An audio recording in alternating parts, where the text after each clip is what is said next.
Hey guys, welcome back to my channel. My name is Arjun and I got a chance to watch Aquaman a couple of days ago, Aquaman and the Lost Kingdom, and this is the sequel to the first Aquaman movie, and it is the final movie that's going to be coming out in the DC Extended Universe.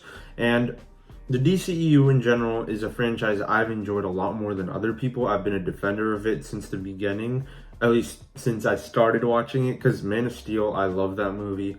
And going from there, there's only like a few movies that I don't like at all, like Suicide Squad, Justice League, Wonder Woman 84, and that's probably it. There's other ones that I like less, but they're still mostly enjoyable movies for me. And with the first Aquaman, it's a fun movie, it's enjoyable, it's entertaining, but it doesn't really do anything special. So my expectations for this movie weren't very high. I was kind of expecting the same thing, just a fun, entertaining time for those 2 hours that I'm in the theater. But for the most part, I wasn't really expecting this to be a crazy movie. I wasn't expecting it to be one of the best superhero movies of the year.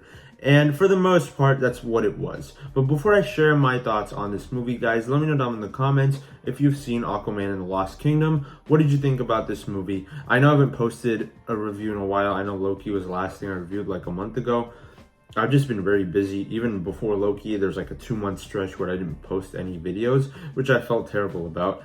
But I'm really trying to balance a lot of things right now. So I'm gonna try my best to go back to reviewing movies. I know it's almost the end of the year, and I don't think I'm gonna have my best and worst of the year lists out by the end of the year.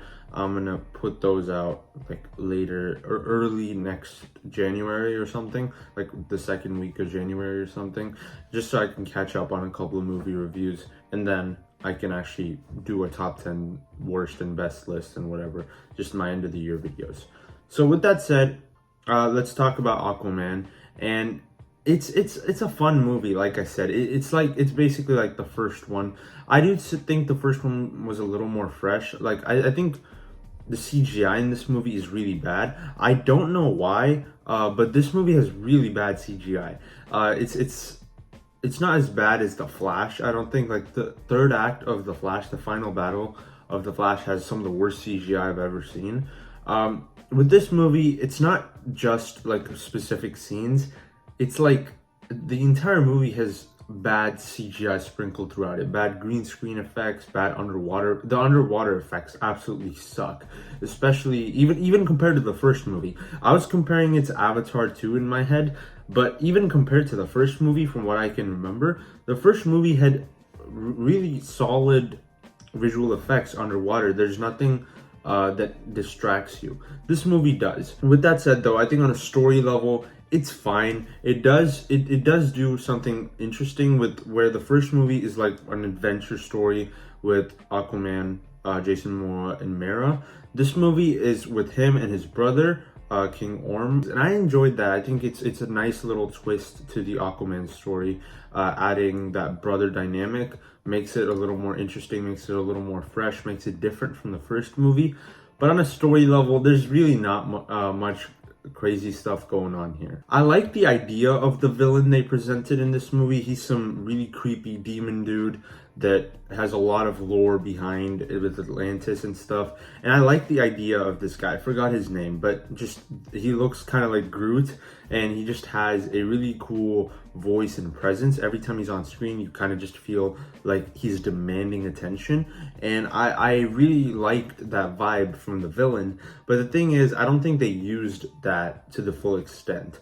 He only shows up like to actually fight at the very end of the movie, and he's defeated very easily. The conflict just doesn't feel like it was resolved as well as it could be, which I was very disappointed by near the end of the movie. Now, throughout the movie, there's some really cool stylized action sequences. Again, the CGI sometimes takes you out of it, but especially in like the second act, the middle of the movie, there's one extended like 11-minute scene, an action scene where our characters are trying to escape from a facility or something, and it's just really well done. It's really cool action sequence. CGI will take you out sometimes, but for the most part, it's really well done. I think the action scenes, and James Wan just knows how to direct big action sequences. So for the most part, I think that's a lot thanks to him why this movie is as enjoyable as it is. As far as characters go, for the most part, we're only focused on Aquaman and Orm here, and their brother dynamic, like I mentioned, is probably the best aspect of this movie. We also have Black Manta,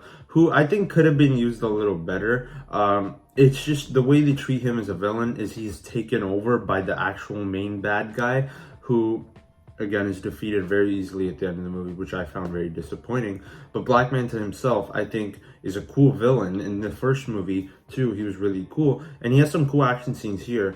But I don't think as a character, he's fine. He's like a cool henchman guy, but that's really all he is, just like he was in the first movie. I don't think he ever crossed the line to becoming a really good villain. I'd argue that Orm in the first movie is better than both the villains in this movie, and Orm in this movie is also a really fun, lively character. So yeah, for the most part, this movie doesn't do anything really bad. It's enjoyable, it's fun, but that's really as far as it goes for me. I think the brother dynamic between Aquaman and Orm works really well. There's some cool action sequences. The CGI is very wonky at times, but for the most part, it's okay. I think it gets the job done, which is fine. And for the last DCEU movie, it is a little underwhelming, but it is what it is. We got what we got, and I think that I'm not been a DC fan forever, but the first DCEU movie I've ever seen and I ever saw in a theater was Black Adam last year, and then I watched The Flash, Blue Beetle, and this movie in theaters. So I've only seen 4 DCEU movies in theaters. I didn't even watch Shazam! Fury of the Gods in theaters. So for the most part, my experience with the movie wasn't great, but it's fine. I don't think it's a particularly bad movie. I think it's enjoyable. Now, one thing I just wanted to mention in this review, it's getting a little personal, but right before I went in to watch this movie, I actually found out that my grandfather had passed away, which I was really sad, and I kind of didn't want to watch the movie afterwards. But you know, the showtime started, I was in the theater, so I just kind of watched it. But so that might have affected my enjoyment a little bit. I don't really think it did, because to me, movies are like escape, and even if it's not a great movie, for the most part, it just distracted me from all this stuff that I had going on in my head. I know I'm kind of getting sidetracked here, but that's really why I love movies so much, is that they're an escape from stuff that you have going on in your life.